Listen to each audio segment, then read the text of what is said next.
Hello guys, कैसे हो आप लोग। आई होप आप लोगों की पढ़ाई अच्छी चल रही होगी। गाइस, आज के इस सेशन में हम सबसे ज़्यादा इम्पोर्टेंट पार्ट करने वाले हैं बजट। ठीक है। और इसी के साथ साथ प्लीज़ आप लोग इस चैनल को सब्सक्राइब कर दीजिए, अगर आप नए हैं तो लाइक कर दीजिए और कमेंट कर दीजिए। सो गाइस, आज के इस टॉपिक में हम बजट के बारे में पढ़ेंगे। बजट जो है, जो कि मिनिस्ट्री ऑफ फाइनेंस मिनिस्टर बनाता है, और हर फरवरी फर्स्ट वीक ऑफ फरवरी में मिनिस्टर ऑफ फाइनेंस के द्वारा, मतलब हमारी जो फाइनेंस मिनिस्टर है निर्मला मैडम, उन्होंने इस बजट को पेश किया था।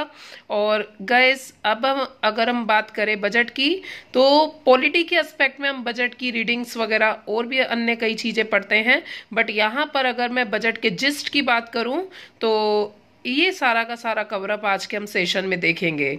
सो गाइस, बजट शुरू करने से पहले हम लोग एक चीज देखते हैं कि जो हमारा बजट था 2020 का, 2020 की बजट में 3 थीम्स हैं। सबसे पहली थीम है एस्पिरेशन इंडिया, दूसरी थीम है economic development for all, and तीसरी है केयरिंग सोसाइटी। एस्पिरेशनल इंडिया का मतलब है कि बेटर स्टैंडर्ड ऑफ लिविंग करना। बेटर स्टैंडर्ड ऑफ लिविंग कैसे? Wellness, water, sanitation, education, skill development, agriculture, rural development, इन सबको पूरा फुलफिलमेंट करके, हेल्थ की तरफ ध्यान देकर, एजुकेशन, जॉब फॉर ऑल होना चाहिए मनरेगा के थ्रू। ठीक है। इकोनॉमिक डेवलपमेंट फॉर ऑल के अंदर हम लोग देखेंगे सबका साथ, सबका विकास, सबका विश्वास। बहुत अच्छी बात बोली है। आप इस कोट को अपने एस्से के पेपर में भी यूज कर सकते हैं, मेंस आंसर राइटिंग में भी यूज कर सकते हैं। केयरिंग सोसाइटी का मतलब है एक मानव जाति के प्रति कंपैशनेट होना, ह्यूमन होना। ठीक है। और इस पूरे तीनों जो थीम है, इस थीम का पर्पस ये है कि करप्शन फ्री इंडिया बनाना, पॉलिसी अच्छी बनाना, गुड गवर्नेंस होना और फाइनेंशियल सेक्टर को साउंड करना। गाइस, हम सबको पता है कि जो हमारा 2014 से 2019 तक का जो जीडीपी का सफर हम लोग तय करते आ रहे हैं 7.5, 7.4, और उसके बाद ड्रास्टिकली जो जीडीपी घटा है और अब आज की डेट में 4.5, और कोरोना वायरस के कारण तो और भी ज्यादा है। तो अब इसके बारे में हम क्या कहें, ये तो खैर पूरा एक ग्लोबल एपिडेमिक है। बट प्रॉब्लम्स आती हैं, प्रॉब्लम्स जाती है, समय कभी रुकता नहीं है, ये समय भी निकल जाएगा। ठीक है।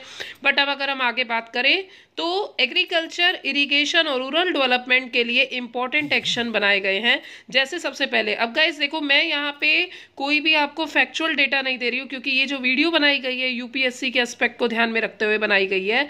और इसकी अगर बात की जाए तो आपको ये चीजें ध्यान रखनी है, क्योंकि यूपीएससी जो है बहुत ही कम फैक्चुअल डेटा और कॉन्सेप्ट की तरफ ध्यान देती है। तो आप लोग प्लीज अपनी कॉपी में नोट कर लीजिए कि एग्रीकल्चर, इरिगेशन और रूरल डेवलपमेंट के लिए ये इंपॉर्टेंट पॉलिसीज बनाई।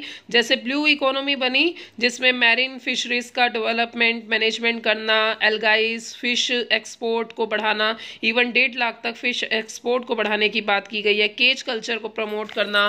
दूसरी तरफ हम बात करें तो किसान रेल, जो कि इंडियन रेलवे ने पीपीपी के थ्रू डेवलपमेंट किया है, सप्लाई चेन को बढ़ाना ताकि मीट, मिल्क और पेरिशेबल थिंग्स हैं उनको ट्रांसपोर्ट किया जा सके। कृषि उड़ान की बात करें तो मिनिस्ट्री ऑफ, नाम से ही पता चल रहा है उड़ान, तो सिविल एविएशन के अंदर आता है, जिसके अंदर नेशनल और इंटरनेशनल दोनों रूट्स को कवर किया गया है।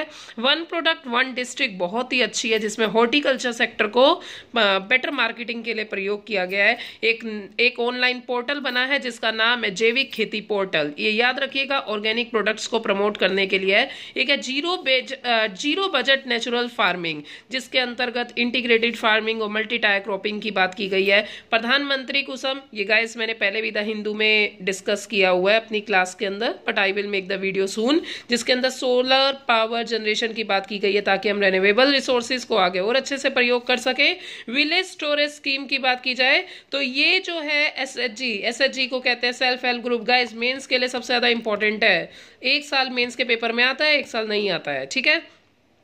सेल्फ हेल्प ग्रुप को प्रमोट करना, जिससे लॉजिस्टिक कॉस्ट कम हो सके और भंडार गृह डेवलप हो सके। दीनदयाल अंत्योदय योजना, दीनदयाल अंत्योदय योजना की बात की जाए जो कि पॉवर्टी एलिवेशन के लिए है। तो गाइस, ये जो 7 पॉलिसीज आप लोग देख रहे हैं, ये पॉलिसीज एग्रीकल्चर, इरिगेशन और रूरल डेवलपमेंट के लिए हैं। अब आगे अगर हम बात करें, आपको याद होगा एस्पिरेशन इंडिया में हम लोगों ने 3 पॉइंट पढ़े थे, जिसके अंदर एग्रीकल्चर रूरल डेवलपमेंट है, जो कि अभी हमने देख लिया है। दूसरा है वेलनेस वाटर एंड सैनिटेशन। तीसरा एजुकेशन एंड स्किल। अब हम दूसरे पर आ गए हैं, वेलनेस वाटर एंड सैनिटेशन, जिसके अंदर बनाया गया है प्रधानमंत्री जन आरोग्य योजना। गाइस इसी आप वीडियो चैनल में आप लोग देख सकते हैं कि एक वीडियो बनी हुई है, दैट इज एक तो अभी जो कोविड-19 के लिए आरोग्य सेतु, और दूसरा आपका आयुष्मान भारत। ठीक है, ये आप देख लीजिएगा। और जन आरोग्य को प्रिवेंट करने के लिए इंश्योरेंस कवरेज वगैरह के लिए जन आरोग्य योजना बनाई गई है। ठीक है, जन औषधि केंद्र, जिसके अंतर्गत 2000 मेडिसिन वगैरह और 300 सर्जरी वगैरह को इंक्लूड किया गया है। And the next is TB हारेगा देश जीतेगा। टीबी हारेगा देश जीतेगा, जिसके अंतर्गत टीबी को 2025 तक खत्म करने की बात की गई है। नेक्स्ट इज जल जीवन मिशन, जिसका मेन पर्पस है लोकल रिसोर्स वगैरह को बढ़ाना। स्वच्छ भारत अभियान सबको पता है, सॉलिड वेस्ट मैनेजमेंट पे फोकस करने के लिए है। और तीसरा हम बात करते हैं एजुकेशन के ऊपर, नेशनल पुलिस यूनिवर्सिटी और फॉरेंसिक साइंस यूनिवर्सिटी बनाई गई है। और गाइस आपको पता है कि जो नेशनल एजुकेशन पॉलिसी है उसको भी इम्प्लीमेंट करने की बात है। और जैसे यूएस में सेट का एग्जाम होता है, वैसे इंडिया भी सेट का एग्जाम प्रपोज करेगी एशियन अफ्रीकन कंट्रीज के लिए जो इंडिया में स्टडी करना चाहते हैं। ठीक है, इकोनॉमिक डेवलपमेंट की बात करें, ये सब हमने पहले भी द हिंदू में पढ़ा हुआ है कि इन्वेस्टमेंट क्लियरेंस सेल और national technical textile mission. Nirvik सबसे ज्यादा इंपॉर्टेंट है गाइस, आप निर्विक पे थोड़ा ध्यान देना। हमारे मोदी जी अब एमएसएमई के लिए भी ध्यान रख रहे हैं, तो निर्विक हमारे पेपर में आ सकता है, जिसके अंतर्गत जो इंफ्रास्ट्रक्चर है, इन्वेस्टमेंट है, उसको आगे बूस्टअप करने की बात की गई है। नेशनल इंफ्रास्ट्रक्चर पाइपलाइन का मतलब है इंफ्रास्ट्रक्चर को रेगुलर बेस से बढ़ाते रहना। नेशनल लॉजिस्टिक पॉलिसी, ई लॉजिस्टिक मतलब इलेक्ट्रॉनिक लॉजिस्टिक पॉलिसी और एम्प्लॉयमेंट जनरेशन करना, स्किल बनाना, जिससे जो मीडियम स्केल एंटरप्राइजेज हैं या स्मॉल स्केल एंटरप्राइजेज है वो और ज्यादा कॉम्पिटिटिव हो सके, जिनका स्किल डेवलपमेंट हो सके।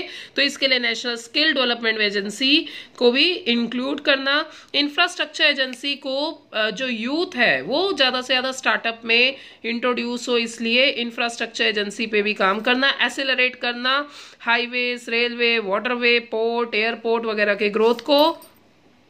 नेशनल मिशन, ये सबसे ज्यादा इंपॉर्टेंट पॉइंट है। नेशनल मिशन बनाया गया क्वांटम टेक्नोलॉजी और एप्लीकेशन पे, जिसके अगले 5 साल के लिए 8000 करोड़ रुपए रखने के लिए प्रपोज किया गया है। नेक्स्ट गाइस, केयरिंग सोसाइटी के लिए बहुत अच्छा फोकस है। Women and child development, social welfare, culture and tourism पे फोकस करना। और कल्चर और टूरिज्म की बात की जाए, ये हमारे पेपर में क्वेश्चन आ सकता है, वनडे कंपटीशन में आ सकता है। कल्चर और टूरिज्म के अंतर्गत 5 आर्कियोलॉजिकल साइट को डेवलप करने की बात की गई है। इसी के साथ साथ इसे आइकनिक साइट बनाना और ऑन साइट म्यूजियम भी क्रिएट करना, जैसे राखीगढ़ी हरियाणा का हो गया, हस्तिनापुर है, और उसके बाद शिव सागर है, ढोलवीरा है, और आदिचनालुर, ठीक है, ये तमिलनाडु में है। ठीक है, फिस्कल मैनेजमेंट की बात करें तो 15 फाइनेंस कमीशन ने रिकमेंड किया है कि जीएसटी कंपनसेशन फंड और जो भी रिसोर्स हैं उनको अच्छे से अच्छा यूज किया जा सके। ठीक है, और गाइस एक चीज और है कि फिस्कल कंसोलिडेशन के ऊपर भी बात है, क्योंकि घाटे की वित्त व्यवस्था की जा सके। टैक्स फैसिलिटेशन किया गया है, चाहे ऑनलाइन, चाहे डायरेक्ट टैक्स है या इनडायरेक्ट टैक्स है। और जो भी आधार कार्ड ऑनलाइन के थ्रू अप्लाई करता है उसका इंस्टेंट पैन कार्ड बनाया जाएगा। और विवाद से विश्वास तक जो ये है आपका इसको डायरेक्ट टैक्स की जो भी इश्यूज हैं, वेविंग ऑफ है, उसको प्रॉब्लम को सॉर्ट आउट करना। एक्साइज ड्यूटी जो है सिगरेट और टोबैको प्रोडक्ट पे रेस करना, परंतु गाइस बीड़ी पर कोई भी एक्स्ट्रा चार्ज नहीं लगाया गया है। और इसी के साथ गाइस हम बता दें, भारत जो है वर्ल्ड की 5वें नंबर पे इकोनॉमी है। और इसी के साथ साथ आज हमारे भारत में 2006 से लेके 16 तक अगर कंपेयर करें तो 271 मिलियन की जो पॉपुलेशन है वो आउट ऑफ पॉवर्टी है। और इस बजट में मेन फोकस है टेक्नोलॉजी का डेवलपमेंट करना, जिसके अंतर्गत बायो इन्फॉर्मेटिक्स आती है, आर्टिफिशियल इंटेलिजेंस आता है और कटिंग ब्लूटूथ टेक्नोलॉजी आती है। और गाइस इसी के साथ साथ हमारे इस बजट का फ्यूचर एम है sustain India global leadership driven by the digital revolution. और गाइस एक चीज और इसके अंतर्गत मैंने फैक्चुअल डेटा नहीं लिया है, क्योंकि हमारे एग्जाम में फैक्चुअल डेटा से क्वेश्चन नहीं आते हैं। जहां जहां से एग्जाम में क्वेश्चन आते हैं मैंने उन्हीं चीजों को कवर अप किया है। और अगर आप इसके बारे में ज्यादा जानना चाहते हैं तो आप मिनिस्ट्री ऑफ फाइनेंस से बजट को अपलोड कर सकते हैं, डाउनलोड कर सकते हैं, और इसी के साथ साथ पिप की साइट को भी यूज कर सकते हैं। ठीक है गाइस, और बताइएगा कैसी रही video. Thank you so much.